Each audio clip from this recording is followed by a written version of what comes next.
What is up, everyone?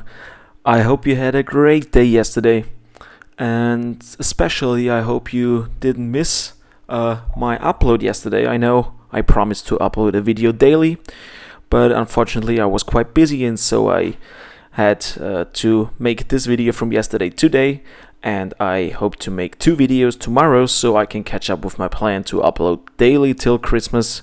Hope you stick with me, and yeah, let's get right into this. Um, Today's story happened almost 4 or 5 years ago, actually, back when I was in high school.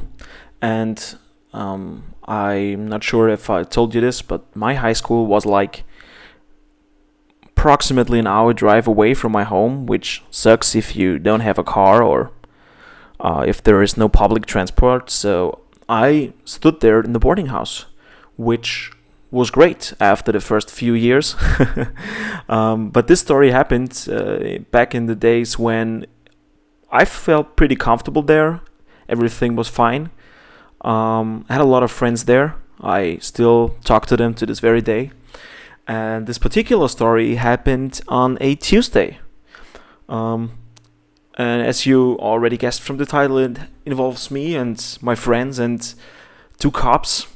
And yeah, so on that particular Tuesday, we decided to go out a little because, hey, why not? We're young, right? So we went to this little bar. It was like 5 or 10 minutes walk away, but it was fine. And we got there, had some beers, maybe some shots, or I don't know, some rum and coke, or I don't know actually what we drank that day. But it was a lot. It was not a lot, but it was enough. So we were not tipsy anymore. We were quite drunk. And you have to know this bar was no ordinary bar. It was like a really nice bar. They had good cocktails and stuff going on. It was amazing. Also, the location had like this old style, going on, which was really nice. I love to be there.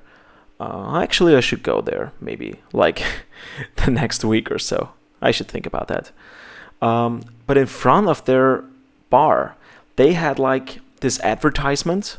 It was like made out of metal, like a display stand. And it had like the name of the bar on it, obviously, and all the drinks they had. So I thought to myself, like, hey, let's go grab that stuff and put it into my room, right? Because that's a great decoration. So I thought.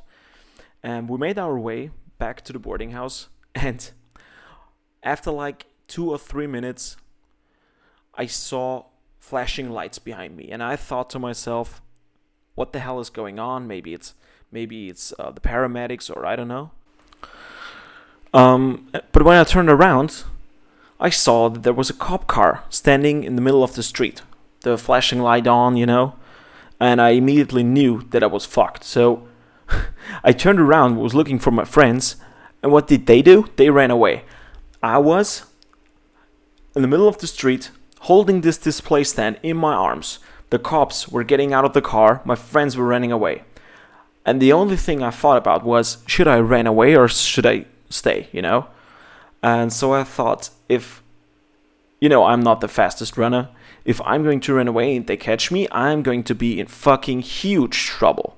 So I was standing there, still quiet, and they came up to me and they said like, hey, what are you gonna do with that display stand? Where do you get it from? And it made click, and I said, oh, some drunk dude put it on the street, and I tried to get it back. I was just moving it out of the way so no car would run over it.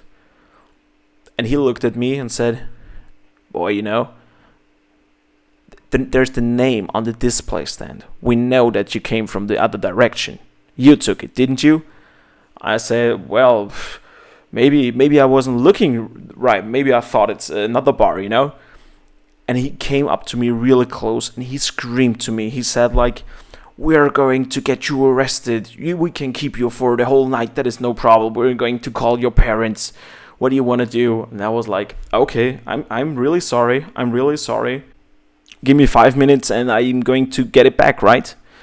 and he kept on screaming at me. He told me like, that's a previous conviction you now have, and you're not going to get a good job. And I was like really frightened, because holy shit, I was like 18 or 17, I don't know. And to be honest, I mean, that was not even the scariest part. The scariest part was that they are going to call my parents, because, I mean, I would get in serious trouble if they did. So after like 20 minutes of yelling, I mean, basically most of the yelling came from the cops, I was basically silent, frozen of all that anxiety. But yeah, we finally agreed that I can bring it back. So, I did. And they followed me with the cop car all the way, all the 5 minutes. They were like 10 meters behind of me with the flashing lights on. It was quite embarrassing. I hope you enjoyed today's story. As I said, tomorrow there are going to be 2 stories because I haven't had an upload yesterday. And yeah, peace out.